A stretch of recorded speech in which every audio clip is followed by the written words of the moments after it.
Əziz bilgələr, bu dəfə sizə oxşarlıqlar layihəsində Çinə yürüş edənlər, yaxud Çinlə mübarizə aparan dövlətlərin siyahısını tərtib eləmişəm.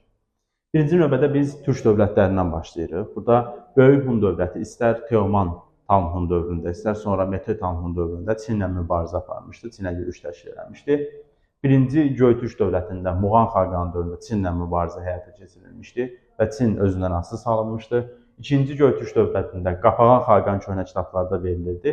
İndi birgə Xaqan hakimiyyət dövründə deyir, Çinə qarşı uğurlu yürüşlər həyata keçirilmişdi. Uyğur dövlətinin dövründə, deməli, Moyonçur Çinlə mübarizə aparıb Çini özündən asılı salmışdı. Böyük Monqol dövlətində həm Çingiz xan özü Çinə yürüş eləmişdi. Sonra da Çinin cənub hissəsinin ələ keçirilməsi Kublay xanın fəaliyyət dövründə var idi.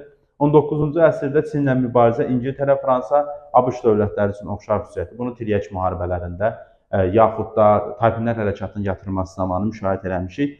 Yaponiya ilə 1894-95-ci illərdə Çin mübarizə aparmışdır. Yaponiya qalib gəlmişdi. Bir də Çinin müasir dövrdə SSR ilə bir mübarizəsi olmuşdu. 1969-cu ildə Damanski ərazisi uğrunda mübarizə aparılmışdır. Bəs sizin əlavəniz varmı Çinlə mübarizə edən yaxud Çinə yürüş edən dövlət yaxud hökmdarlar siyahısına?